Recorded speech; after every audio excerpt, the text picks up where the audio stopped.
What's up, everybody? Today is a very special interview. It's my first video interview, which I'm hoping to move towards doing exclusively video interviews, so this is going to be a showcase of that. And the other reason that it's special is that I get to interview my Uncle Pat. He's a Michelin Star Chef located in Vancouver, and his restaurant is called Barbara. Pat, thank you for sitting down with me. Thanks for coming by. So when you were a kid, did you think, I'm going to grow up to be a tattooed, mustachioed, motorcycle riding Michelin Star chef? No, I thought I was going to be a supernatural. A supernatural? That was when I was 4. Right. That's what I was going to be, was a supernatural. Okay. And then I was going to be a chef when I was 5. Right. Okay. Yeah. A supernatural is in... Supernatural is in this toy that I had when I was 4 that was, I don't know, it was like a play action figure called a supernatural. Right. And so like my first memory of wanting to be something and being asked about it as a kid was a supernatural. Was a supernatural. Okay. Second memory was a chef. Was a chef. Nobody knows how the fuck that got in my brain. Okay. Nobody. But since age 5, you wanted to be a chef. Yeah. And do you remember exactly what it was that happened that made you go, that's what I want to do? No, that's what I mean. Like, we have no idea. I was a picky kid. Right. Like, I enjoyed food, but I was super picky. We didn't have any exposure to chefs. We barely had very much exposure to going to restaurants. Yeah. It was just me cooking with my mom. Right. I don't know where I heard the term chef. No idea. Right. But it was like, that was just implanted in my brain. Okay. What was the first thing you ever made on your own? On my own? Yeah. Maybe when I was like 6 or 7, I started making Ichiban with pepperoni cut up in it. Okay. And like, it's funny. I would boil basically the pepperoni, spicy like pepperoni sticks, to start to get like the spicy oils out of it, and then add the soup mix, and then add the noodles. I had this like very specific way of doing it. Right. And it was like, I ate that stuff like crack cocaine. Right. Yeah. And so, that is sort of like a little kid version of a meticulous, chef's way of doing something. Sure. Yeah. Right. Yeah. I was very particular, whether it was right or wrong. I was particular about how I did it. Yeah. Yeah. Do you think that carried throughout your entire journey as a chef, or do you think like through cooking and everything, or do you think that it evolved and maybe you're less rigid now? No, I'm pretty specific. Pretty specific? I'm very specific. Okay. Now, my specificity has not always been on point, and I've learned to, when maybe a technique or something is shown to me in a different way that is possibly better than what I've been doing, or, for whatever reasons, I am happy to change. I'm not, completely stuck in that position. Yeah. But I'm definitely a person of, this is the way that I want the thing to be done, or I believe it should be done. Right. And I follow that every time. Right. Yeah. When did it become something where you were like, oh, this is like my living now. This is what I can... I started washing dishes when I was 14. Right. Okay. I've basically been making my living from cooking since the age I was 14. Yeah. Super early. And was that at Trolls, I guess, was where you first started, or was it somewhere else? Yeah. Trolls was... It was Trolls. Yeah. Okay. In West Vancouver. Yeah. Down in Horseshoe Bay. Yeah. Which is kind of like a staple restaurant of Horseshoe Bay, I guess, right? Yeah. Yeah. Been, I don't know, 50, 60 years, something like that. Your education starts then. When did you start going to, like, I'm assuming you obviously went to culinary school. No, not at all. It's not culinary school as you might imagine it. I did my Red Seal, which is your apprenticeship. Right. And I did that through Chambar when I was maybe 22 is when I started. And for that, you basically are working 11 months of the year, and then you have 1 month of school at VCC with all of the other people of your year. And you're supposed to just like demonstrate the skills that you are required to like move on to the next year. Right. Okay. So never culinary school as a full-time program. Right. You were never paying to go to classes or anything like that. You were just doing apprenticeship and learning through doing the job. Yeah. Yeah. So, and even then I started my apprenticeship in maybe my like 6th restaurant. Like I'd already been cooking for 6 or 7 years before I even started doing my apprenticeship. Right. And what were the different places that you went through until you got to Chambar? Because you were at Chambar for quite a while. I was there for about 5 years. Yeah. Before that, so it was Trolls, then it was the Beach House. Right. And then it was Trattoria di Umberto up in Whistler. And then I came back down and worked at a place called Marine Drive, which doesn't really exist in West Vancouver. Okay. And then Rain City Grill. Right. Okay. Downtown Vancouver, right? Down in Denman. English Bay. Yeah. Right in front of all those statues of the men. Yes, exactly. With the emotions or whatever. Yeah. And then I did a very short stint at West before going to Chambord. Okay. And did any of those particularly stand out to you as like that was a cool place? Or is it more that's kind of a blur and then Chambord is like where you remember? No, I most? mean, I really make a point of consciously learning from each space that I go to, each restaurant that I went to. Okay, cool. Whether you're learning things not to do or things to do, how to make the experiences positive for the people around you versus maybe the negative ones you're experiencing during the time. Yeah. So each one had its own, it's got its own spot in my memory as a place where I learned something. Yeah. This is where I learned this skill. This is where I learned this way to how to deal with people. Yeah. This is where I learned about these ingredients. Right. This is when I thought this cuisine was cool before realizing it wasn't cool. Things like that. What were those early lessons that you learned? What were some of the first things that you learned that you're just like, that still carry through to today? I mean, one of them is hustle. Okay. Yeah. One of them is like, move, but also like learning to dig deep. Right. Like getting over the feeling that you think you can't do something. Right. And making it happen. Right. Because you don't really have a choice. Yeah. It's a very like restaurant life kitchen thing. Yeah. Where there isn't another option. Yeah. There is no, I'll just go to sleep and deal with it tomorrow. Sure. I'll answer that email later. It's happening like, right this now. This has to happen now. Otherwise everything is going to go up in flames. Yeah. So learning when I needed to figure out, at the moments that I'm going to dig deep and how deep I could dig and what that meant and what things to dig deep for. Yeah. Now, does that ever butt heads with like perfectionism? So do you throw perfectionism out the window in service of like the hustle, or does that still come into play? So you got to figure out how to be as perfect as possible while still maintaining the hustle. Yeah, there might be a moment where the thing that you want to have happen on the plate, in service, whatever. Right.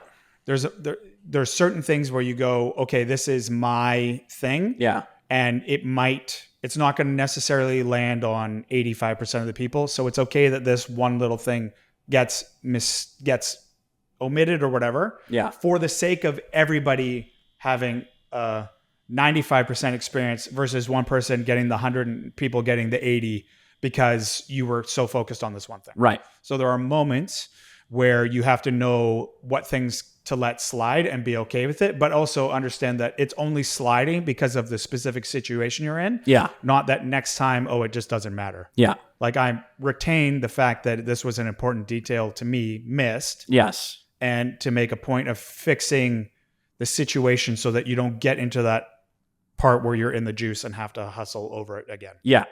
So with that, obviously pre-planning everything, like making sure you've sort of troubleshot every scenario before you start the day is going to be your biggest ally when it comes to that, right? Yeah. And I have a very active brain, and I'm like literally to a fault. There's pretty much not a moment throughout the day where I'm thinking about something to do with work. And whether it's the ordering that needs to happen, what things I'm going to need to do in the morning before I get to work, how much time it's going to take me to walk my dog. So do I have an extra 15 minutes to be able to make it to this place to go grab the stuff that I need for the day so that I can get in on time, so that I can get the thing in the oven, so that my crew isn't interrupted by the cooking that's up. It's like that stuff is going through my brain all the time. Yeah. And that I'm constantly looking way further out about the things that need to happen to minimize the impact on any single day. Yeah. So, whether it be 6 months out, 3 weeks out, a week out, tomorrow, I'm constantly always analyzing those things that are going on. Right. To make sure that life is as smooth for me and the people that work with me and my guests as possible. Yeah. Do you find that because you're constantly in this mindset, like whether you're at work or not, is there a time when you turn off? Is there or are you just always having that sense of I'm on a timer, we're moving towards something kind of feeling? Yeah. I mean, I generally do when there are things that need to be done. Yeah. So Nikki kind of hates it on the weekend because I'll get up and I'm like, okay, well, start the laundry. Yeah. You know what I mean? And she's just like, can we chill for maybe an hour before these things start going? Yeah. And I'm like, but we're going to be eating breakfast while the laundry is going. That's efficiency. Yeah. And if we're not efficient, then we can't have our afternoon time where we both are basically just sitting down and completely relaxing because there's nothing that needs to be done. Yeah. If there's something that needs to be done, I can't relax. It's right. just like, I just have to get stuff done. Right. Okay. Yeah. Let's move back to jobs. So, Shambar, you said you were there for 5 years. Yeah. So tell me a bit about your time working there. I know, was your boss, is it Nico? Nico, yeah. Nico. He's a partner. It was him and his ex-wife now, Carrie, are the owners. Right. So he's the chef and she's the business side. Yeah. Yeah. So you're 22 years old when you start there. Yeah. Right? Yeah, 21, 22. 21, 22, something like that. Yeah. You've done a few jobs up to this point, but I guess this would have been a big deal at the time, It was a restaurant that really had a moment in Vancouver. Yeah, for sure. It changed a lot of the way the dining scene went for, years after it. He taught me a ton about cooking, ton about developing flavors, which is a really big thing to me. Figuring out ways to really build flavors from the bottom up. Yeah. But he also taught me a ton about dealing with people. Right. And managing your expectations of what people should be doing. Yeah. And when I was first there, I was way too, everything's got to be perfect. And I can't believe you're taking a moment to yourself. Right. And why are you not pushing as hard as I'm pushing or as hard as you can be at every moment? Mm-hmm. And he had to sit me down and tell me people don't like working with you. You are going to have to cut that out or leave. Cause he's like, I know you're capable of it, but he's like, I don't expect that. So you don't have a right to expect that. Right. He's like, if everybody that works for me works up to 90%, then I'm laughing and I'm happy. And that's the way to be. Yeah. So there are, it really taught me a lot also about actually how to speak to people and communicate with them and, find out what's going on with them. Yeah. And how through a few things you can really take their load off and brighten their day and their period of time working with you, and that they will work even harder for you because you are taking the time to ask how to make their life better. Yeah. He was the first person that I was like, I'll kill somebody for you. Right. If anybody goes at him, he had a whole restaurant that was like, we'll just lay down our lives for this man. Because that's the kind of person who he inspired that kind of stuff, loyalty and passion in his staff. Yeah. Yeah. So now, you're picking who you work with. Do you think all of that has rubbed off in a way that now okay, I need to pick people that I work well with? Yes. We are here at the restaurant, we're only open 4 days a week. Right. And we all work together those 4 days a week. Yeah. So there's no I get a day off from this person. Yeah. You're working with them. Yeah. And so whenever we're doing our hiring, it's mostly about the attitude of the person who's coming into this space with the rest of us versus their specific skill set. Mm-hmm. They need to have an idea of what they're doing, but the rest of it can be trained and developed and worked on. If they don't jive as a personality, right? And not to any fault of their own, but they're just not working with the rest of everybody, then you're going to quickly get annoyed and fed up, and then it's just not going to work. So it's it's called a stage. It's like a trial. They come in and do a few hours, and usually it's to show a bit of skill, but it's also to get an idea of the person's personality. Yeah. And see how they're going to fit in the team. Right. Yeah. As you moved your way through, Chambar. Yeah. You didn't start off as sous chef, right? You ended up as sous chef. Yeah, I ended up as a sous chef At a certain point. Yeah, no, I started off as just like a bottom line cook, garde manger, which is like, the appetizer side. Right. Working beside the sous chef there at that point in time. The way at the very beginning, there was just 4 of us cooking online. Yeah. And so one of us would be cooking with the sous chef and the other would be cooking with Nico. Yeah. And on 2 different sides doing basically 2 halves of the menu. Yeah. Yeah. So what takes you from point A to point B? Generally time. Or let's call it point D maybe. There's probably a few steps in between there, but it's just time? Usually it's time. It's like time to learn, develop your skills, but also people have a natural progression as cooks generally through a restaurant. And so there's quite a bit of movement. You get to a point and then there's that point usually will be at the end where it's like, okay, I'm no longer learning. Yeah. I need to move on. Yeah. And so that opens up a spot and people shuffle, and so it's you're getting shuffled up the ranks. Yeah. Whether you're ready for it or not. Right. Often that's the way it goes and you'll just kind of get thrown into the fire. Right. And it's, you'll sink or swim. Yeah. So how long between, starting there to sous chef, how long did that take? Maybe 3 years. 3 years. Yeah, okay. So the last 2 years you were sous chef there. Yeah. And then is that when you moved on to 11 Madison after that? Yeah. Okay. Yeah. So cool. that's when I moved to New York. Right. And then again, same thing. Started at the very bottom, garde manger 3, and there's a massive kitchen there at EMP. And then was the garde manger lead after about 2 months, and then was sous chef after 4 months. Sous chef. There's Daniel Hume, who's the chef, executive chef, and then there's an chef de cuisine, an executive sous chef, and then sous chefs, and then all of the cooks under that. Yeah. Yeah. So when you moved there, and for people who don't know, that is the restaurant that the Bear is based off of, correct? Or no? No. Similar type of restaurant. So in the Bear, he references it. There's a couple of points where he talks that he was there. Okay. That irks me because the flashbacks that they show are not at all what that kitchen was like. Right. So I'm just like, this is not speaking truth to the reality. And they could have just they could have used a different name. Yeah. They could have named actual real restaurants where that type of, cancerous shit happened. Right. But that wasn't the way. Wasn't happening. It wasn't how it happened here. Right. Yeah. That kitchen was built on respect. Right. I mean, don't get me wrong. The respect is that I'm going to treat you like a human being as long as you are working absolutely as hard as you can. Yeah.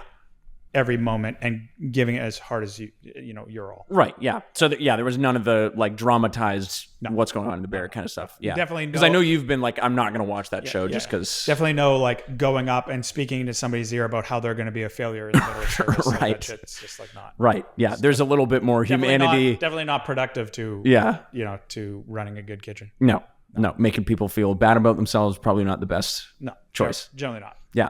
What were the biggest things you would say transferred over from working at Chambar to working here? Would you say it was almost seamless, or would you say that there were some big adjustments you had to make? Chambar to EMP? Chambar to EMP, yeah. Oh, I mean, it's two different worlds. Right. I learned Chambar was an incredibly high volume kitchen and high pace kitchen that we did with very few people. Right. So we were cooking an incredible amount of food, not necessarily in the tidiest of ways. Right. It was a lot of let's make this work and let's get it out. It's going to taste delicious. EMP was just a whole other stratosphere that I did not think that I was going to actually be able to get to. Right. Even when I got there, I was like, I am so far out of my league. The only thing I have that is going to keep me in this is the fact that I'm able to dig deep. Right.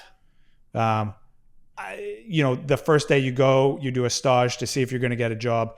And I mean, I learned that there was humor to this afterwards, but you don't really know about it beforehand. But they basically, midway through, they just came and gave me a piece of fish and said, you have an hour to make us a dish. Wow. And you're not allowed to use foie gras or truffles. So then the rest of the kitchen is your go. And I immediately was like, I can't do this. There's no way that watching all of the food that was being made, I was like, there's no way I'm going to make anything that is going to make them want to hire me. Right. And then I was just like, you don't have a choice. Right. You've got to do Just something. do it.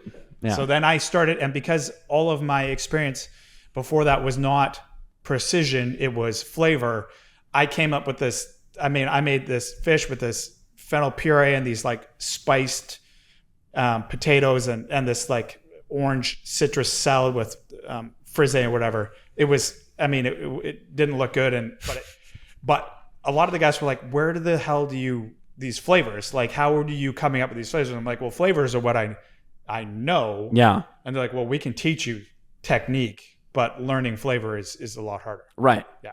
So you were bringing in a talent for flavor. Do you think, like, obviously every chef wants to try and find a skill in everything. They want to be able to do flavor, presentation, everything. Mm-hmm. Do you think that like certain chefs have certain specialities, and so you'll notice, like, if you go to someone's restaurant, you'll be like, oh, these people are really good at presentation, their flavoring could be worked on, or stuff like that? I think there's a lot of people that, because of the day and age of the photograph of Instagram and social media, people are a lot more interested. Certain people are a lot more interested in the picture, right? Because it's going to reach way more people. Yeah. So many more people are going to see that than actually taste it. Yeah. And because that doesn't have, like, I only use photographs to let people know what's on the menu. Right. So that when they're searching through restaurants, they can go to my Instagram and be like, oh, that looks good. Looks good. So we'll go there. But I'm not creating, that's not the basis of my restaurant. Right. And you get way more forgiveness from your guests about something that doesn't look the most insane, but as soon as they put it in their mouth, it tastes delicious. Like, fuck me, this is delicious. Yeah. Right? Versus, oh my God, look how dope that is. And then going in, they're like, it tastes like nothing. Yeah. Like, oh, that really looked cool. Yeah. Now, there are a lot of people that dine only for the photograph, and they don't, because they just want to share it on social media. So they want to be, I went here, I got this thing that's and look famous. at how dope my life is. You're never going to taste this thing that didn't taste like anything. Yeah. But that, the whole reason for this restaurant is for my enjoyment, and my enjoyment is making things that are delicious. Yeah. And like watching people actually really just be like, their eyes light up because they ate something delicious that I made. Yeah. Now, so, there's a whole bunch of questions that come out of that. I guess we'll go down the social media route, because I'm just curious, like, it's got to be a difficult, industry to navigate now with the influence of social media. There's probably a lot of things now that, like you said, the people who just show up to take a picture of their food. we've got a photograph guideline on our Instagram. Etiquette. Oh, okay. Interesting. Like, you're not bringing your lens in here. Right. You're not bringing a camera with a lens. Yeah. You can take a shot with your phone quickly, sure. There's no setting up the shot. Yeah. There's no taking food somewhere else to like get because you want better light. Like, that shit just doesn't happen here. Yeah. I have no patience for it. And you might be the one person in the room, but there's 14 other people in here that are looking at you going like, this is annoying and obnoxious. Yeah. And you're not engaging in what's happening. You're just trying to get a photograph. Mm-hmm. So very quickly, influencers and people that go for the photograph stopped coming to my restaurant. Right. And like gave me negative reviews and stuff about it. Like, I had a 5-star review that went down to a 3-star because the guy came back and he brought his camera, and in his review he complained that I hadn't emailed him ahead of time to let him know that he wasn't allowed to bring a camera. Right. So I went to 3 stars. Ridiculous. Right. Yeah. Anyways, these things happen, but you don't care about these people. Yeah. These aren't the people that matter. The people that come in and dine with you regularly, or even dine with you for the very first time, the people that take a chance and just want to enjoy your food, those are the people that matter. Yeah. Would you say at this point now you have some you have some regulars, like people who show up quite a bit? I have people that, because my menu changes a dish a week. I have 2 dishes that never change. Right. There are 9 dishes, so 7 of them change. Yeah. Every 7 weeks, it's approximately a new menu. Yeah. I have people that come every 7 weeks and eat the whole menu and have been doing so for the last 5 years. Like it's more almost to this point, it's more of a me hanging out with my friend while I'm kind of like cooking them even at home. Right. And catching up while they eat food and they're like excited about it. But like we have friendships that have developed because of this. Yeah. And so, building customer relationships, what are your, for lack of a better term, mottos behind that? What are the most important things for you for like, you're building a relationship with them, so coming from you, but then also from their side, what do you expect of a customer that you're like, oh, this is a good customer versus, the guy who changes review to 3 stars because I mean, people that come on the customer side, people that come in and look you in the eyes, right? When you say hi, how are you, instead of just saying table for 2, they're like, I'm very well, thank you. Thanks for asking. And then you talk to them about what reservation they have, and then you sit down. People that kind of engage in a genuine basis. Yeah. Those are, that's pretty much all you can hope for. Yeah. And then whether the food translates to them, that's awesome. That's what my goal, but not everybody is going to love everything I do. And I understand that. Yeah. But just for guests to come in and treat you as a human being and be appreciated to be treated as a human being, and just a normal setting, and not looking for extras, that the fact that they're just here to come and enjoy a meal is enough. Those are the people that generally really gel with us, and we gel with, and we quickly build rapport. It's a very small space. You can see everything that's going on, and people quickly get the vibe, and we'll have a good time, and then want to come back. And so speaking of vibe, in terms of your place, you've tried to cultivate a very, I would say, I was going to say cool, but just, you come in and it's like, oh, this place is like cool. Yeah. Does that make sense? Great. Kind of I'm hoping that it feels cool when you come in. Yeah. Well, I would say so. I want to take the pretension away from a lot of this stuff. Again, I'm doing this for my enjoyment. I'm not trying to get recognition. Recognition happens, that's great, but that's not the goal. The goal is to provide myself and the people that work with me a good life, and to enjoy our life while we're doing it. And so I do all these things, and I'm hoping that the cool comes through. But if that does come through, it's not. I'm not like I'm hyper focused on details. But I'm not like, oh, what's the coolest thing that I could do right now? I'm just trying to make like a space that feels good and is unique. We play 90s hip hop. I was going to say, as soon as you come in, certain people's expectations kind of get like thrown sideways or whatever. In a good way or in a bad way. Some people are kind of like, what's going on here? But then, I often we'll get people that will be like, I can't believe you're playing this music. This is amazing. Right. This, like the slaps. Like it's fun to eat, chicken liver mousse, listen to New York murder music. Right. Yeah. So how much of your personality do you think comes through when people walk in the door here? I greet them at the door. I'm the first person that they see. And whether that is a good thing or a bad thing could be a different thing. Because I'm not, for the most part, I'm in a good mood, and I try to be, but there are moments where I might not be. And so I try not to be, a disgruntled person, but sometimes it happens. Right. Yeah. The room is, I'm very sensitive to vibe and feeling and emotions. And I also know that I can project those things. And so I know there are moments where I'm probably having a downward effect on the room because something's going on with me. Right. In terms of, I try not to, but I have trouble focusing on the 13 people that are stoked and the one person that I think is not happy. Right. And I'm just like, what is going on with that person? Right. Yeah. And I think that's for almost everybody, no matter what industry you talk to them in, they go, it's like, a comedian, it would be like the one person in the room who's not laughing. They'll be like, what's wrong with that guy? Fixate on, and then it gets into your brain and it kind of ruins what's going on. But I'm very conscious that I do it. So I'm like, I actively try and suppress that. Mm-hmm. Yeah. And that would be something you'd have to be paying attention to more because you're an open kitchen versus if you're in the back. Oh yeah, we see everything. Doing it. You see everything and you're paying attention to everything. We know, but also because we're doing everything, I know what mistakes we make. Like I know when we're making a mistake. Right. When we've made a mistake, when it's our fault, when there's, That's why I don't like read reviews. Yeah. Because I'm very aware of when we fucked up. Yeah. I can, I know when it's happened. Right. And the other stuff doesn't make me feel good, even if it's good or bad.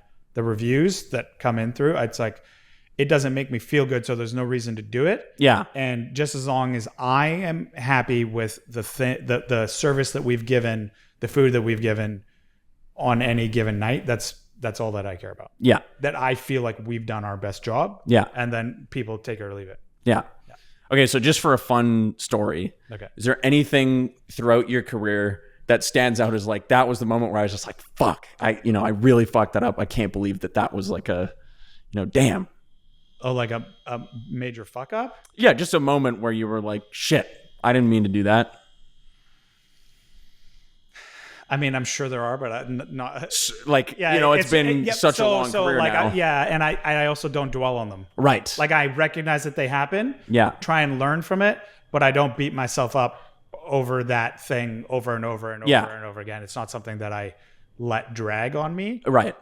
So I mean, I don't have one in my brain. Right. Yeah. But it would be more like something that happened more recently would be more in your brain than something that happened like 10 years ago where you're like, oh, that moment, damn. Yeah, absolutely. Where you would like wish to have that one back. I mean, there's one early days, and this isn't really even that big a thing, but I was just in the juice. When I used to cook, it was just me and then one other person working. And we would do, 24 people in a night, and I'm cooking all of these dishes, and serving and doing dishes and polishing glassware. Like it was insane time. Yeah. And there was moments where there was this one where I just rushed a duck breast. Right. And it was like, it just wasn't cooked enough. It wasn't cooked properly. It wasn't cooked enough. And it was one of those things where I wish I had it back, because it's like, I only had to, the guy was waiting a bit, but seeing me working my ass off. Yeah. So, you're going to get a bit more leeway from that. Yeah. And then I had to apologize to him. I'm like, I'm sorry, I undercooked that duck breast. He ate the whole thing, but I never saw his face again. Right. And he had come a couple of times before that. Right. So I was like, okay, well, I definitely take that one back. It's not an earth-shattering thing. But, right. Yeah. But it's just one of those things where that stands out as like you noticed, like, oh, you know what? I never saw that guy again after that. Yeah. Yeah, that's too bad. Yeah. But I think it's good for like anybody to hear that and know, like, wherever you're at, there's going to be moments like that where you just go and you have to move on. Like, that's a cool skill to learn. It's a skill, right? Yeah. To be able to move on. Yeah. Yeah. Not to dwell, not to let it consume you. Those things are important, and you need to like develop a thick skin while still also being able to be empathetic. It's like, there's all these different levels of filter that you have to do for different situations, but yeah. And I think that also paves the way for success in a way as well, is not dwelling. Yeah. Paves the way for you to be able to do what you're doing now. Yeah. Which is really cool. Yeah. Okay. So going back to 11 Madison. Okay. Coming out of there, after that, is that when you started doing your work as a private chef you were on a yacht? On a yacht. Yeah. I came back and I actually opened an underground restaurant out of my sister's house. Okay. That I ran for a little bit. Right. Yes. I remember that. Called Kitchen. So that was pre being the private chef. That was pre-private chef, pre-yacht. And then I took an actual break from cooking and built furniture with my buddy. Yes. Yeah. Those are a couple of things that I was going to bring up. But so take me through that span of time. So, I mean, I basically came back from New York. I was pretty burnt out. And there also wasn't anything here that I was super enthusiastic on, like, just working at. Yeah. And then I also started writing a business plan for my first restaurant concept. And I spent a bunch of time doing that. And then my buddy Craig was had opened his wood shop, and he needed help. And I'm like, I'll come and do that. It seems interesting. Yeah. I'd love to learn how to handle tools and do those types of things. Yeah. And I can also keep not completely move away from the industry, but like not just be day in, day out in the kitchen. Mm-hmm. Because those are generally super long hours. And I was doing 8-hour days. It was like the first time in my life with like a 1-hour lunch break. Right. And so I could go home and I had energy to like, I can just keep working on my business plan after this, or doing those types of things. Yeah. And then started figuring out the underground restaurant. Yeah. And I kind of did that all around the same time. And then basically don't ever live in your office or in the place of work. It's just not healthy. Right. You need some sort of separation. Yes. And so I, had borrowed all this money to do the thing, but didn't make any of the money back. So I needed to get a debt. The debt was crushing me. Mm-hmm. It wasn't even that much debt. It was 10 grand, but it's just like I never was chipping it down. Yeah. So I was like, I need to find a way to clear all this and move forward. So I went to Seattle, did it's like a naval or marine training course that everybody needs to be able to work on the water in international water. Wow. Okay. To work on no matter what you're doing. Barge, tanker, cruise ship, private yacht, everybody, you have to have these minimum skills and get their certificates, and then you have to keep them. They only last 5 years, and you have to update them. Right. So I did that, and then I went to Fort Lauderdale, and you have to your resume has to be extremely specific. The lines need to be in the exact right place. Yeah. No matter what the information is telling you, it's got to be formatted the exact way that they want to see it. And so I spent 2 weeks hustling there doing that, and then got a job on a super yacht, and then spent a year kind of going around the world. Yeah. Yeah. Although, when we had talked about it before, you had said that it was, an interesting experience to be traveling to all these different places and just looking out the porthole. Yeah. And being like, oh, there's, Greece, but I'm, hanging out on the yacht making food. Yeah, basically. Yeah. Yeah. There was, a bunch of places where I saw the rocks or coastline of, but didn't necessarily get to visit. Yeah. And then a bunch of places that we got to visit. Yeah. My favorite times on the yacht were when we were moving the boat from country to country or continent to continent. Yeah. And you would have kind of a skeleton crew on, and only thing I had to do was cook, and then the rest of the day was free. And so I would get up early in the morning and go and do yoga on the 5th deck, the 5th level of this $160 million yacht. Right. Kind of pretending that it was mine, traveling down the west coast of North America and Central America with dolphins swimming by the boat. Yeah. And I'm just like, I could live like this for a bit. Yeah. Those were good days. Yeah. That was good times. Mm-hmm. I loved being out in the middle of ocean and you can't see land. Mm-hmm. You're just hanging out in the sun. Yeah. Yeah, it was good. What were the busiest days on the yacht? What were the days where it was okay, I got to be on and focused? So when you're doing a charter, you would have the guests on, and so you're cooking for them whenever they want to eat food. Anytime. At any point in time. Okay. Some of them would have a schedule. Some of them are just I want this now, I want this now, I want this now. Yeah. And you just I want this, make it. Yeah. And so you're okay, what is it that they want? Yeah. And making those, cooking those things to a la minute, and they're just the craziest wide variety. Right. And then making for them. And you could, I often would get rolled out of bed at 4:00 in the morning because they were drunk and they wanted something to eat. Right. And then you're also cooking for the crew. And there's 19 of us that lived on the boat. So you're cooking for these people and you're cooking for the crew. And cooking for the crew is almost a full-time job. Yeah. So I would bet. Those were 17, 18-hour days. Yeah. But they were not. We did.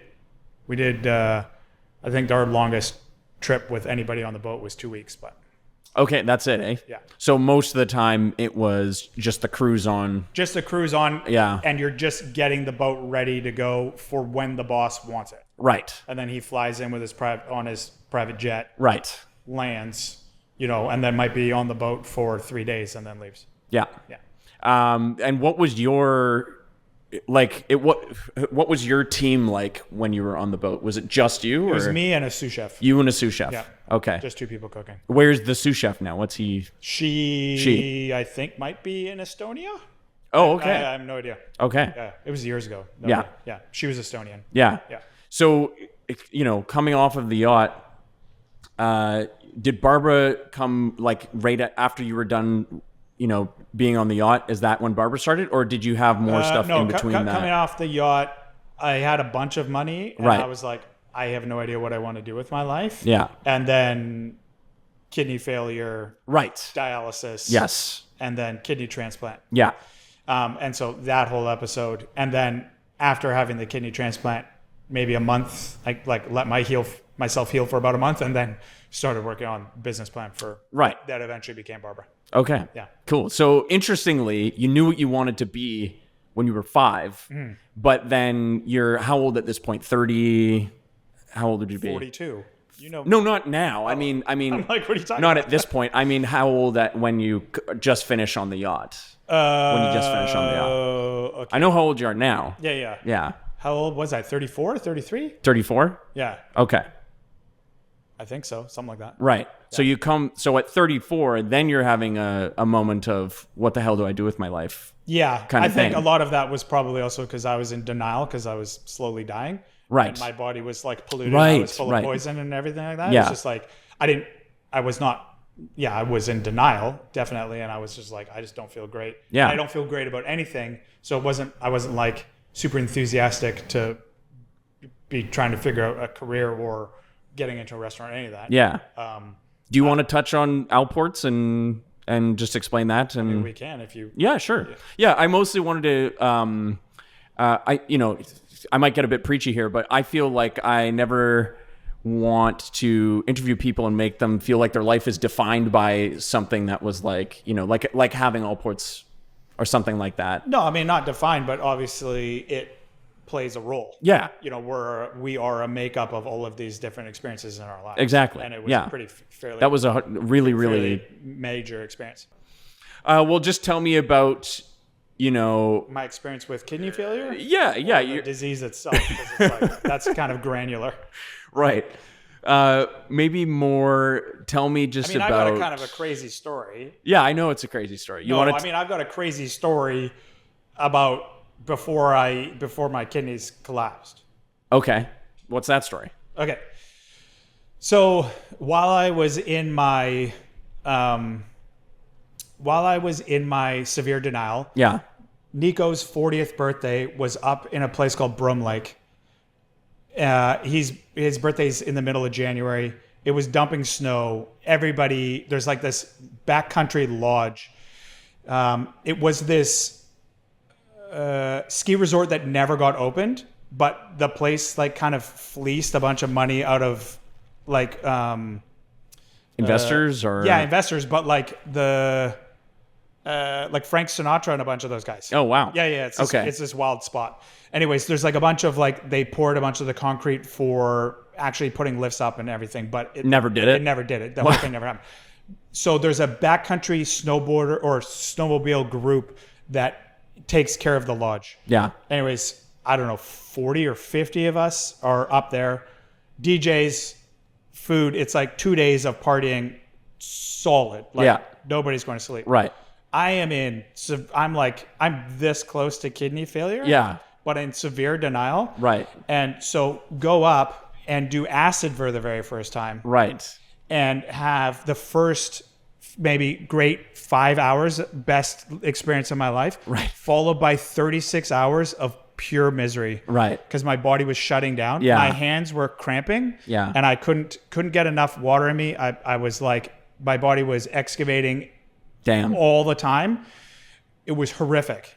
And then to top it off, there had been snow. They couldn't get people down quite fast enough or properly. So I walked the cat track with like a bunch of people. But basically while, hiking down the mountain from there, walked the whole way down to the cars, which was like maybe like a 2-kilometer walk after spending 36 hours just trying to like survive while everybody's like partying around me. They're like, "What's wrong with you?" I'm like, not really paying attention. I'm kind of dying here. And then honestly, I was on dialysis. I think like 3 weeks after that. Okay, got you. Maybe even 2 weeks. So did you know while it was happening, you knew this has nothing to do with the acid? This is my kidneys, or did you? No, at the time you were like, "Oh, I'm having a bad trip." Yeah.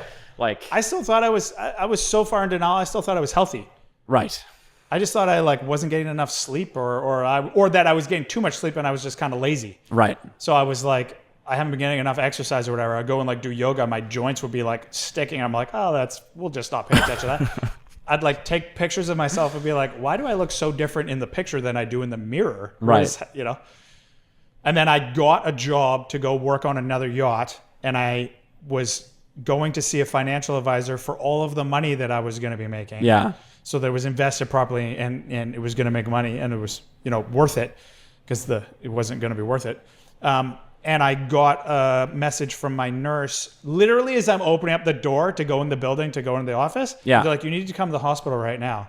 I'm like, okay. And they're like, how are you feeling? I'm like, I feel fine. They're like, okay, well, you still need to come to the hospital right now. Yeah. So I went, sat down. The doctor came in and was like, we're going to put a tube in your heart tomorrow. Yeah. And you're starting dialysis. Right. Yeah. That's a pretty extreme way to find out what's going on with you. Yeah, I mean, well, to have confirmed what you know subconsciously in the back of your head. But Yeah. I thought you had way more time to deal with. Yeah. And so you knew going into it because it's a hereditary thing, right? Yeah, it's a genetic disease. Yeah. And your mom has dealt with it, is dealing with it right now. Yeah. Yeah. As well. I mean, she had just had a kidney transplant. Yeah. Yeah. I guess a year and a bit now. Yeah. Yeah. And so I don't know, we can touch a little bit on the story of your kidney transplant because that's kind of an interesting moment. You talked about it before in news articles and stuff like that. And about Uncle Gary. Uncle Gary? Yeah. Yeah. Your grand uncle? My grand uncle, yeah. My grandfather's brother. Yeah, that'd be it. So I mean, I was on dialysis. At that point in time, my father was still alive. Yeah. It was very early days, and he was coming to see if he could be a donor, which he wasn't going to be possible. But he was coming out and giving support and everything. Yeah. And he had done a bit of investigating because he's adopted earlier, previous to that, and then while he was visiting me, it was maybe my third or fourth run. Yeah. He got a phone call actually from the provincial government saying that they had made contact with his mother, who was still alive, which was crazy at that point in time. Yeah. Because she was 89 and he was 75, I guess. Does that make sense? Yeah. Something like that. Yeah, because she was 14 when she gave him up. Yeah. Well, when we met them in 2016. Yeah. And so he's 74 at that time. So yeah. And because he's born in 42. Yeah. Doing my weird brain thing. But I started getting dialysis in February. Okay, gotcha. Right, so it happened the same year. Yeah. That they had all the same. Yeah, so 2016. Yeah, and so then they connected, and then we decided as a whole family, which our family is huge, to go to Tapa Gross for our grandmother's 90th birthday. Yeah. And at that point in time, we weren't really broadcasting that I was on dialysis and that I was sick.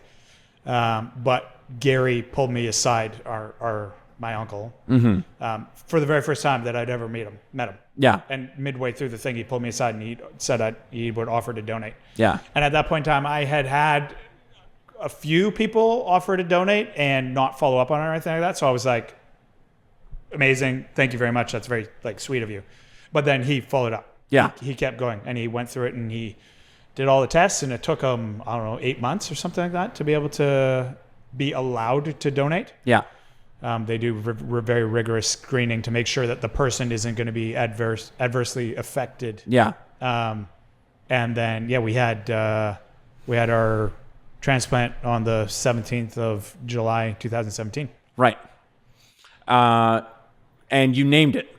The kidney. It was named sort of for me. It was named for you. Yeah, okay. It was named by them. Okay, so you didn't have the input on the name. No, he had naming rights. He was like, "This is my kidney. I'm giving it to you." So everything, basically everything. He's a super big Habs fan. Yeah. Everything on that day had 7 involved, right, including the room I was staying in, the room he was staying in, our parking stall, the ticket numbers. It was just like 7 was popping up everywhere. Right. It was, and so they were like thinking of a name to name the kidney. They looked up who number 7 was on the Montreal Canadiens, and he was the very first player to be have his jersey retired. Right. Howie Morenz. And so they named the kidney Howie. Yeah. Cool. Number 7.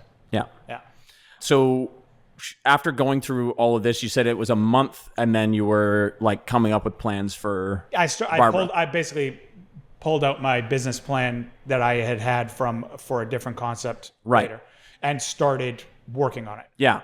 And then at that point in time, because of the state of the real estate industry in Vancouver, there was next to no available spots that were going to be long-term and worth it. Right. And so I developed 3 different restaurants to like basically for different ideas. Right. So that for different locations. So when I found a location, I'd be like, okay, I'm going to do this restaurant here because it makes sense. Because you can't just plop anything anywhere. Right. Yeah. And were they full different concepts? Full different concepts. Right. Okay. One was like a Japanese Canadian cafe.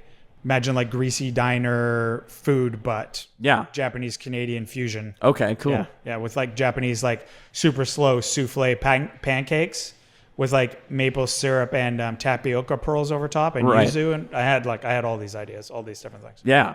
So kind of interesting that there were different timelines you could have gone down. Yeah. And ended up on Barbara. Yeah. Which in my opinion, I think is pretty damn cool. It's an amazing place. So thanks. Yeah. Appreciate it. But so when you opened Barbara, it was during COVID, correct? Or just before COVID? Just before COVID. I got the lease to the place August 2019. Yeah. And then it takes a long time to open. So after doing design, submitting to the city, and then finally getting building permits, we started building in March 2020. That was like right after the first initial like shutdown, like nobody go out of your house at all kind of thing. Mm-hmm. But it slowed our construction dates down because you could only have one trade in here at a time because it's such a small spot. Right. Yeah. But we basically we ended up opening June 4th, 2020 is when we actually managed to get the whole thing going. Yeah. And initially I remember there was a while where you were selling, was it ramen out of? So I did cold udon. Right. And that was a period of shutdown in the middle of COVID. Like after I had already opened, but then we got shut down again. Yeah. It was like almost a year later. It was in the spring. And I wanted to do something different because my food doesn't travel. It's not going to work for takeout. Right. Takeout was kind of the only way you could stay afloat at that point in time. Yeah. So I did, cold udon bowls. Yeah. Yeah. And then finally, for a long time you had the plexiglass in between dividers. everybody. Yeah. And just, trying to navigate that and figure out ways to make it work would have been pretty difficult, right? Yeah, it wasn't ideal. Everybody fortunately was like very much in the mode of understanding we're all in the same boat together for the most part. So people were pretty good about it, but like it cut down my restaurant space. We can do 14 seats now. At the height of it, we only could have 8 people in here. Yeah. So it was like, you're almost half. Almost half. Yeah. It was not a lucrative moment in my life. Yeah. Yeah, but we made it work. Yeah. Well, and now, like you said, you're open 4 days a week. Yeah. And so you're at a point where you don't have to be open, all the time. Like you're much more in a position to be like, this is when I want to do things. Yeah. This is how I want to do things. Yeah. How do you feel now at this point? Like, do you feel more relaxation coming in terms of like things are working, or is it just I'm still? Oh no, I know it's working, but in this industry, as soon as you take your foot off the gas, that's when it just falls apart. Right. So like I know there's a certain amount of gas I need to press. It doesn't have to be full bore the whole time, but there's at no point where I'm like I'm good. Yeah. I don't ever there's not even a single day of service where I'm like, I don't need to worry about any of this. It's just like I worry about it all. Yeah. Yeah. Okay. So, complete, different topic. Yeah. You were saying, as you were on the yacht, you got to travel to a lot of places, but, looking out the porthole. Yeah. But now you travel quite a bit. Yeah. And you get to do it on your own terms, and throughout your life, you've traveled a lot. Yeah. And obviously, when you're traveling, there's a lot of delicious food that you get to go try, and cool places you get to go see. So, tell me some of your highlights from traveling, and I mean, the restaurant world is it's a massive place, but through working at all the places I have friends kind of all over the world, and people that have done interesting things all over the world. Yeah. or have worked in interesting places all over the world. So I often, wherever I'm traveling, I will reach out to people that I know that either live there or have worked there. And, I'm heading to Japan in 2 weeks. Yeah. I have a bunch of chef friends that own restaurants here that trained in Japan, and they're hooking me up with, amazing restaurants to go in Japan. I did the same thing for Taiwan.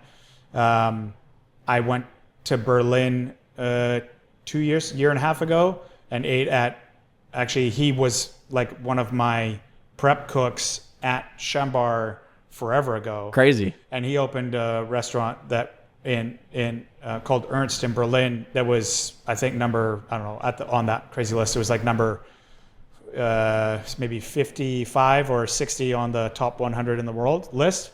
And it was eight seats, and we had 32 courses in 3 hours. Wow. Epic. So good. And I left out there feeling absolutely perfect. It was just like, it was so good. It's one of the most amazing meals I've ever had in my entire life. Mm-hmm. Yeah. And to see him do that, remembering him as this little kid that was still in high school, and I'd ask him if he had ever touched a titty before, right? And he'd be all nervous. He'd be like, "Oh, come on, man!" and then like see him just running this whole crew with precision and doing and just dialed in. It was amazing. Yeah, it was awesome.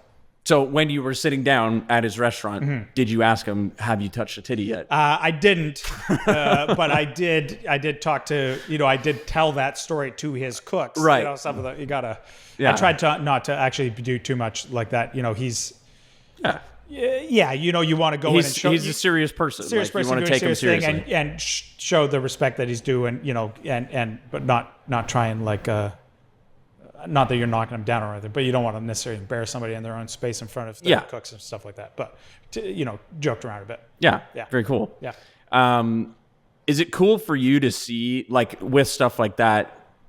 You've gone on to what you're doing now. Is it cool to see what everyone else that you've come up with has also gone on to do? Like, are there people in the industry that you've come up with that you're like, wow, that's cool that guy's doing that? My contemporary group at EMP have all spread out all over, the United States, basically. They were all American. Yeah. And are all doing, crazy things. That place is a launching pad for lots so of many people. careers and so many people. Yeah.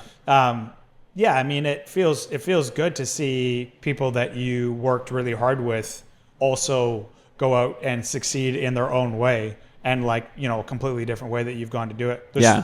There are so many different routes to success in this industry, and definitely it's not one size fits all by any means. Yeah. And it's cool to hear their stories and to chat with them and to relate. And yeah. Is there anybody you want to shout out? You want to say like, hey, go to this person's place, that person's place, or not really? No, not really. Okay. Yeah, not necessarily. Okay, don't worry about that. What was the other question I wanted to ask you? I don't need to do any plugging. No plugging. They're all successful enough. It's not like I need to be like. Hey, by the way, Ernst. In Berlin. Yeah, he closed. Oh, he's done? Yeah. Oh, he did 7 years of. His menu was different every single night, 5 days a week, 32 courses. That's crazy. Insane. Yeah. Yeah. And unsustainable, I guess. No, unsustainable. Yeah. But he did 7 years of it, and he's now he's got another 7 years. Yeah, he's now. And he never repeated things, or not to like the T.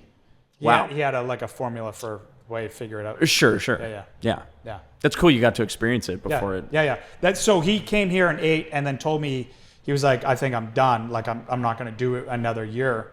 And I was like, I haven't come to eat there yet. So he's like, I'm like, okay, well, Nikki and I are gonna. So the whole purpose of the trip was to eat in his restaurant. Yeah. And so we went and we made a whole trip out of it. We went to Paris. We ate at some very good places in Paris, and then we went to Berlin and ate at his restaurant. And that was that was the purpose of the trip, to eat that thing before it never existed again. Yeah.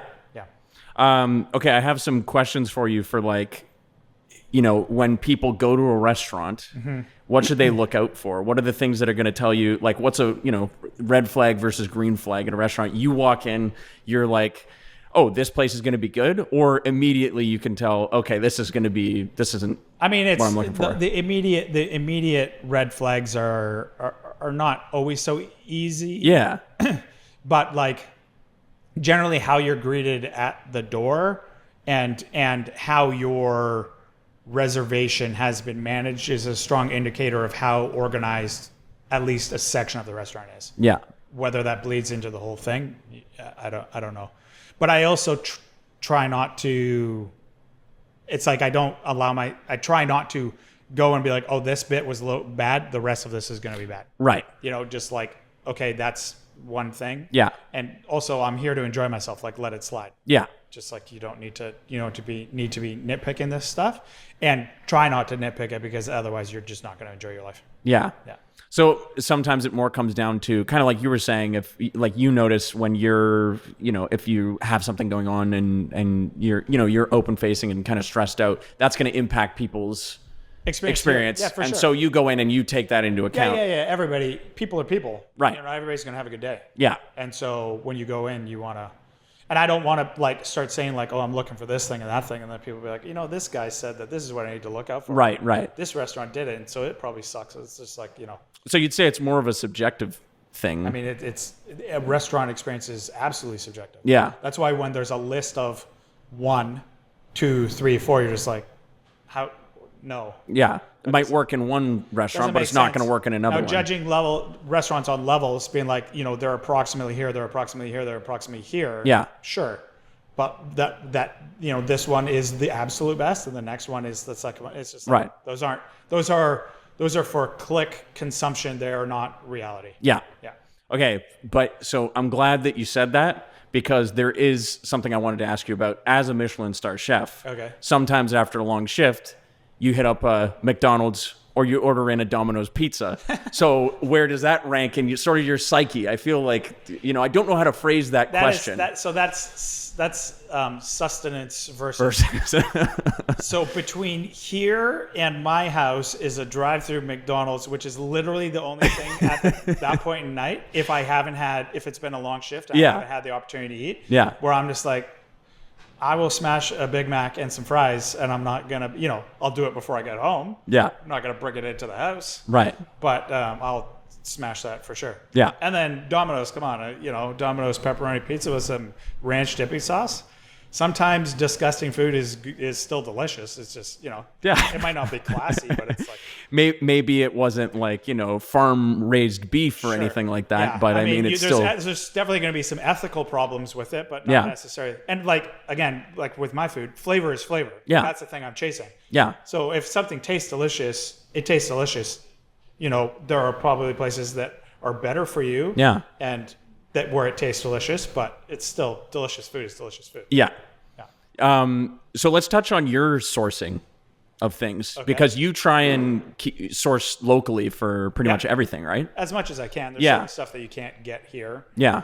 But I have a farmer that works in Delta, or has a farm in Delta. Yeah. And that brings me all of my, or most of my produce basically every week on Wednesdays. And I was going to say Scout wine as well. Well, so right? all of our wine is BC small natural. Yeah. Everything it's all local. They're all small producers. And we really try and support them and local growers as much as possible, because it's important for food security, and it's also the product is just so much better when it comes close. Yeah. Well, and if you travel around the world and everywhere is the same thing, that's not going to be as good. So it's cool that, I'm sure you've probably had some experiences where international people come and they're like, oh, I want to try this wine from BC, or I want to try, you know what I mean? All the time. Most people are like, they don't know we have a wine industry because our wine doesn't get shipped out of BC. Right. And then they come like, you guys have really good wine. How come the world doesn't get this? And I'm like, it's some sort of law, bureaucracy stuff that makes it really hard to export. Don't really understand the reason, what the technicalities of it are, but yeah. Yeah. Moving on from there, what are some things that you would say are, things you would know as a person in the industry that other people wouldn't know? Like life experiences? Sure, life experiences. Or are you talking about restaurants to go to? No, more life experiences. Yeah. So relatable experiences between in the industry things. Yeah. What's a rite of passage? I mean, cutting yourself, burning yourself, usually breaking things. Breaking dishware. Yeah. Those types of things. yeah, the cutting and burning is definitely rite of passage. Also, just like, occupational hazard, but everybody gets there. Slicing your hand on a mandolin is always one that, is kind of a universal experience, which is a very unpleasant universal experience, but ones that we kind of all have. Yeah. Yeah. I don't know, working for 14 hours without stopping, sweating and not having a chance to eat. Those are, for certain of us, those are a universal experience that not everybody outside the industry gets to be a part of. Yeah. I don't know. There's a certain like team camaraderie that comes with a service that's going really well. Those are like my absolute best moments, is when the whole operation is clicking and it's just like everybody's doing their part the best they can. And it's all hitting at the right moments, and there'll become an energy in the room, in the kitchen, or in the front of house. And it's just like, that is like euphoric. It's a drug to me. Yeah. Yeah, absolutely. When the whole thing is clicking. Yeah. And that's a pretty specific experience to like being in this industry, I think. Yeah. Yeah. With Barbara, do you feel like that's become a bit of a science now? Like it's just, it's going to go? No, kind of thing? Because food is a subjective experience. Every person that you get through is going to go through this dining experience differently. Yeah. And so you've got to, it's not like, oh, this is just, we've got the things we do, but they don't always land.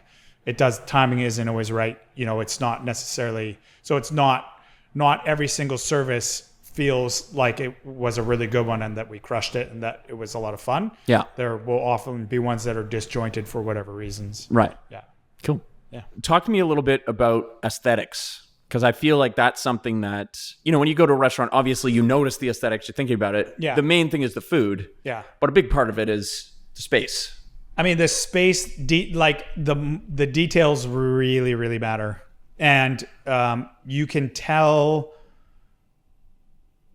often tell how good a restaurant is or is going to be by the aesthetics and by the details that they pay attention to. Okay. As long as they're being kind of executed consistently. Sometimes you walk into a place and it maybe was designed very well, but like not functioning properly, and you can quickly tell just by the way people are moving around a room or something like that. Yeah.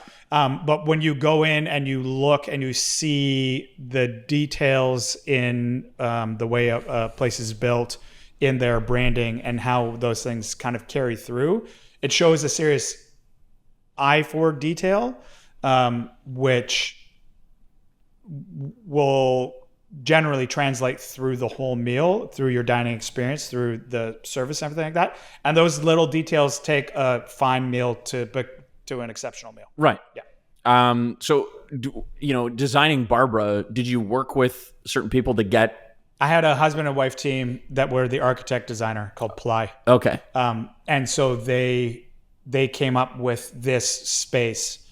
We got a local artist, Sarah Delaney, to agree to paint the room. And because this space is very small and very specific in its shape, there's only so much you can do with it. And so for them to really like show me the vibe that or to give me options of vibe, they actually took some of her art off the internet and then just plastered it in on the walls. And then we could kind of go through textures and colors and things to get the right feel for what we wanted the space to be. Right.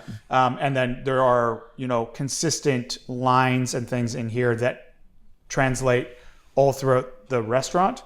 And people, certain people pick up on it and they really enjoy that. And I can hear them saying like, oh yeah, that like same curve is there, and look, it's there and it's in the bathroom. And when those details come through, I think they get people also to be noticing more. And so then they might pick up on some of the details of what's going on in your food, the drink that they're drinking, like it's got their senses going. They're kind of tuned in. Yeah. Yeah. Yeah. So it all plays into. Yeah, absolutely. And the vibe and the feel, like it makes, and then you set a tone, and that tone will also help with the experience that they have when they're eating your things or consuming them. Yeah. Like the best egg sandwich I've ever had was made on a little grill, like up on the top of a mountain after camping in a cabin and then coming out in the snow, and we had to like cook it outside. But there's like snow everywhere. You can't see anything. We're about to hop on snowmobiles to go snowmobiling. It's like dead quiet. And we just had these little egg sandwiches. It was just an egg sandwich, but it's like that whole ambience and experience. So figuring out ways to do those things in restaurants is very key. Yeah. Yeah. Cool. Okay. So we talked about it a little bit earlier before we, were recording, but you're a master chef in the physical realm. Yeah. So tell me a little bit about being a master chef in the digital realm. You built a kitchen in Valheim, which for people who don't know is a Viking survival game. It's an epic Viking survival game. Forgot. And video games have been a big thing in your life since you were young. Since I was young, and then I took a long break. Yeah. And then it was one of the things that got me through dialysis, because I could bring a computer and play. They had the internet, and I was able to play while I was doing my runs, which were 4 hours of not necessarily a good time. Yeah. So I really got back into games like that, and then got very much into this game that kind of reunited my cousin and my brother when we had all come back into Vancouver. And we started playing this game called Valheim, which is a Viking survival game. Yeah. And in it, you need to cook, and you do get different recipes, and you have to set up your kitchen and do all these sorts of things. And that's one of the funner parts of the game to me, is having all the ingredients and making sure that we've got good food to go out and smash some orcs. Right. Yeah. Right. Yeah. So through the process of going through the game, obviously you didn't start off doing that. What was the progression to now I'm building a big kitchen in this giant castle you guys built? I mean, it's I should probably add in some pictures of the castle. It's a progression through the game. But often the bases that you make are designed for efficiency, and then we were done, doing things efficiently. We decided to build this monstrosity of a place, and there had to be an epic kitchen at it. So, yeah. So if you at this point, what would you say 3 games of choice are that, I know Hearthstone is a huge one for you, right? Hearthstone's a very big one for me. It's one that I'm able to quickly get in and turn my mind off of other things and just focus, but it also requires a lot of mental energy. So I'm exercising my brain, but not thinking about work. Mm-hmm. Another one I play is called Heroes of the Storm. Right. Which is all the Blizzard universe guys in a MOBA, like a multi-online player battleground or whatever. Yeah. Battleground arena. And where you control one person, you're on a team of 5, and you're going to smash the other team of 5. Right. That one is the one that actually got me through dialysis. I didn't start playing Hearthstone until a couple of years after that, but I just played round after round after round after round of Heroes of the Storm. Mm-hmm. And then currently I've been playing with you a little bit of Arc Raiders, which is a resource extraction third-person shooter, I guess is what you might call that. Yeah. Yeah. Yeah. Very frustrating. Very Quite frustrating. Entertaining, also very frustrating. Yeah, and a very, very much the zeitgeist game right now. I guess, yeah. It's big. Okay. Yeah. So it's been fun to do that with you and Alex, who's actually filming this right now, and it's been a good time. Yeah. And Tom also, we got to shout out Tom. As well. Yeah. And Brett as well. And Tommy as well. Yes, and Tommy and Emerson well. And a lot of people. Yeah. Yeah. Cool. Yeah. So I think we're going to start wrapping things up. But as a final question, what are some things that people don't know about you that you would like to share? I like to read. There you go. Yes, you do. And you're a big fan of the Harry Potter books. I do like the Harry Potter books. Yeah. Absolutely. Mm-hmm. I like to read a lot. I read a lot of fantasy and sci-fi, mostly fantasy. And I read it at the end of the night, and it's the way I go to sleep. Yeah. I basically will shut down my brain by not thinking about the things that are going to have me circle thinking, by getting completely immersed in something, and then I will read for about an hour every single night. So I don't necessarily read that fast, but I'm very consistent. So I consume a lot of books. Right. Yeah. What are you reading right now? It's called The Strength of the Few. It's the second book. The first one was Will of the Many, and it's by James Islington, who's a fantastic fantasy writer. his first series was called the Licinius trilogy, and it's like that one plays with time, and it was like the tie togethers at the end were so crazy that I read all 3 books in a row and then started the first book right after I finished the third one and read them all 3 in a row and again. Right. Yeah, I just like over 4 months I just read all 3 books twice. Amazing. Yeah. Yeah, I know that there's certain movies people will go and see, and then they'll be like, I have to see that again immediately and go back in. So yeah, just turn around. Similar experience. Yeah, for sure. Just because I'm thinking of it now, when did reading really take hold for you? Was it like as a kid, were you an avid reader? Or? I used to read books with my mom a bit. She would read to us, and those stories always stuck. I didn't actually start like avidly reading myself until maybe grade 12. Right. Even after that. For personal joy, it was maybe grade 12 where I really got into reading, and then have been pretty diligent about it ever since. Cool. Yeah. And then as a final question, I know that was supposed to be the final question, but I thought of one last thing. What do you think is something that BC should be known for in the world as like, this is where you should get this culinary wise? Oh, I mean, we've got a bunch of unique things here, and I think they're starting to become a style that is BC's, which is very like West Pacific Northwest ingredients with lots of inspiration from the like diasporas that like come in here, and you get a lot of really interesting takes on people's cuisines that they come from, but transform by using ingredients here that create some really beautiful and amazing things. Yeah. From our, Japanese food and our Korean food and our Indian food. There's all sorts of, there's limitless. Yeah. And so I think our welcoming arms to the diaspora, but then also having this province with amazing, like, produce and seafood and agriculture and everything. It's just like it's a pretty magical place to be able to do this and to also enjoy, to be able to eat. Yeah. And you are one part of the culinary mosaic that is Vancouver. Yeah. So cool. Small little part. Yeah. Thanks for talking with me, Pat. Yeah, absolutely. My pleasure. That was fun. Yeah, for sure.